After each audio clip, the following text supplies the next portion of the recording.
Hey, what's up, guys? Welcome back. I'm Jeff. We are the Animal Donut family. Thanks so much for clicking play. Hopefully you also click that like button as well and subscribed to the channel. Today we're talking about energy ETFs, and specifically I'm going to show you three ETFs that I think make a lot of sense for an investor who wants to be part of powering this next wave of AI and data center growth that I think we're seeing evolve before our own eyes. Just as we get started here, this is not financial advice, just sharing with you what I think makes sense for someone who wants to invest in energy companies. Okay, so the first thing I want to say is when I made the video that just dropped yesterday about 7 stocks that I thought were interesting for people who wanted to power these data centers, I realized that picking any one of those, it opens an investor up to a lot of company-specific risk because,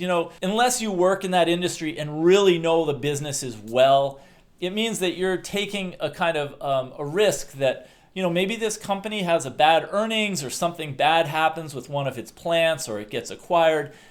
We don't know. So I think if an investor wanted to invest in this sector but didn't want to take all that risk, they could invest in an ETF that owns a whole basket of these companies. So what I'm going to do is I'm going to look at 3 of them. And as we go through, I'm going to tell you what I like and maybe don't like about each of them, because I think that will give you guys an idea of kind of, what I look at, and just give you another kind of outside viewpoint on whether a certain ETF makes sense. All right, so let's look at the first ETF on my list. And the ticker for this is JXI. And this here is the iShares S&P Global Utilities ETF. And I'm just going to run through the first 3 holdings. Okay, the first one is NextEra Energy. The second holding is Southern Company. And the third is Duke.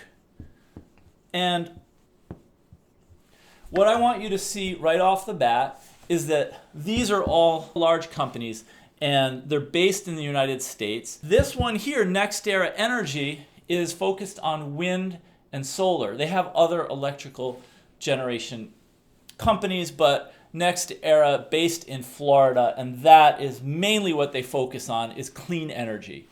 And then we have Southern, and they are heavily invested in nuclear, so is Duke.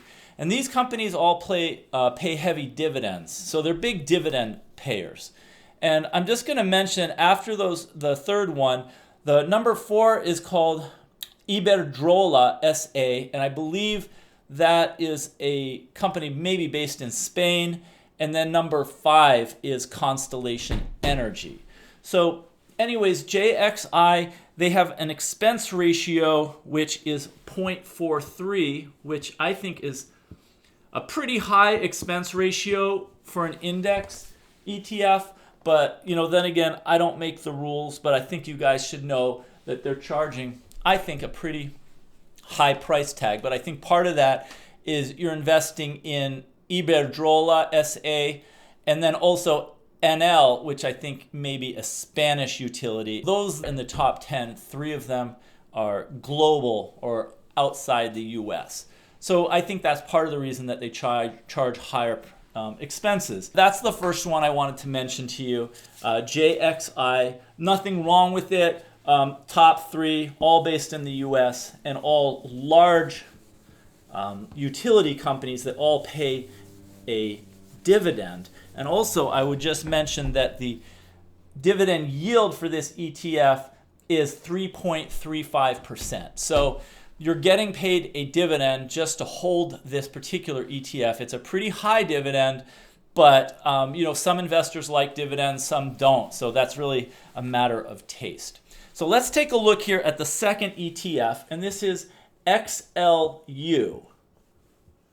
Now, XLU is actually an iShares ETF, and it's a lot cheaper. The expense ratio on this, while I have it in mind, is 0.09. So whereas the one we just talked about was 0.43, this is like 35 basis points cheaper. XLU is the Utilities Select Sector SPDR Fund. So what this one does is it's not an international ETF. The top 3 holdings are NextEra, Southern, and Duke. Does that sound familiar? It sounds familiar to me because they're the same three holdings of the ETF we just covered. Southern and Duke.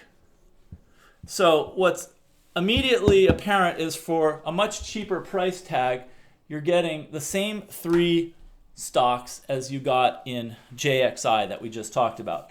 However, this one does not invest in global companies. It's not investing internationally. So after the number 3, which is Duke here, you have Constellation Energy, American Electric Power, Sempra, which is a US company, Dominion Energy, Exelon, PG&E, and Public Service Enterprise Group. This, I think, is probably the best diversification at the lowest price in this particular sector of the economy. If I were looking between the two, personally, I wouldn't invest in the international one because probably enough to worry about just with US-based utility companies. And so, yeah, XLU. Now, just taking a look here at the 5-year returns for this ETF, it's 10.8%. And there's definitely, in my mind, a tendency to look at how something has performed in the past and gone like, well, I don't want to invest in an ETF that's only returned 10% over the last 5 years. But I do think, just to caution you, that is looking in the rearview mirror and assuming that the next 5 years are going to be the same as the last 5. So I think a lot of investor money has been flowing into tech in the last 5 years and not into utilities, which are just boring. I have never invested in utilities companies thinking, oh, I want to, invest in the electrical grid. However, because these companies have been somewhat depressed over the last 5 years, a lot of them are much cheaper on a price to earnings and valuation basis than a lot of tech stocks that have already flown up a lot. Out of those two so far, I personally like XLU because it's much less expensive, and the first 3 stocks are the same. So in my view, why pay an ETF company a whole lot more money just to own the same stocks that you could own for less? It doesn't make a lot of sense. Now, the third one that I want to mention to you actually does seem different, and at least the returns on this particular ETF have been better than the first 2. But I think that has a lot to do with its top holdings. So if we look over at UTES, which is the Virtus Reaves Utilities ETF, and we look at the top 10 holdings of this fund, you'll see that while NextEra does get the top holding, I'll just write this one out. NextEra, right there, and that's NEE. By the way, all these ETFs are investing in NextEra. It almost seems like if you just wanted to pick one stock to get that diversification, you could just buy it yourself and pay no expense ratio. But it's the other second and third holdings that I really noticed and that I think account for this particular ETF's relative outperformance versus the first 2 we discussed. Number 2 holding is Vistra, V-I-S-T-R-A. Make sure you include the R because there's an energy company called Vista, and I'm looking at Vistra, and the ticker is VST, right there. So Vistra is the number 2 holding, and then the number 3 holding is Constellation Energy. I'm just going to write Constellation. And the ticker for that is CEG, probably Constellation Energy Group. So what I think is interesting about this ETF, UTES, UTES, it's probably utilities and energy sector. I don't know, I just made that up. But I like it, utilities and energy sector. So what I like about UTES is they have 14% in NextEra, which is not to me that exciting because it seems like everyone owns that one. But the Vistra is 9.34% of the portfolio, and then Constellation Energy is 8%. And both of those companies, Vistra is about a $30 billion company, and Constellation is about a $60 billion company. So both of these are mid-cap companies or maybe large cap, depending on how you categorize it. But they seem to be growing in share price a lot more rapidly over the last year or two. And I believe this is because they are more pure plays on clean energy, specifically nuclear energy. And I know a lot of people will have negative connotations, some will have positive. It just depends on your experience. Of course, there is a lot of concern, especially over some past occurrences with nuclear power plant meltdowns, etc., that nuclear energy isn't safe. But I think a lot has been done since that time. And currently we have many nuclear power plants operating like right at this moment in the United States without any problems. So it seems like the pollution of carbon into the environment is much lower with nuclear energy, which is why a lot of times it's referred to as a clean energy. And I'm still wrapping my mind around this. When I think of wind power or solar power, it gives me a much more kind of warm, fuzzy, easygoing feeling because I know none of this involves really complicated sciencey things that are hard to explain. But I think what's going on with Vistra and Constellation is they're able to provide a very high amount of energy to people and companies that need it, and they can provide it immediately. So with a lot of the energy companies that we've discussed earlier or in this channel, like Duke Energy, for example, or like Dominion, or even NextEra, they're growing maybe their electrical capacity at 6% or 8% or 10% per year. But there's kind of with electrical power transmission and generation, there's only small changes you can make. But with nuclear, it seems like they're really able to increase the amount of energy to meet supply in an immediate way. And so I think, right now in 2024, in 2025, 6, 7 is the hunger for energy from a lot of these chips and data centers is going to skyrocket. And the companies that are growing slowly, like the dividend payers, the ones that grow 6% or 8%, may not be able to meet that demand. And so my view on this is that companies like Vistra and like Constellation that are really focusing on their nuclear operations might be able to meet those demands more readily than some of the larger, more established electric power utilities. So going back to this, I'm just going to summarize what we have here. So we have JXI, and then we have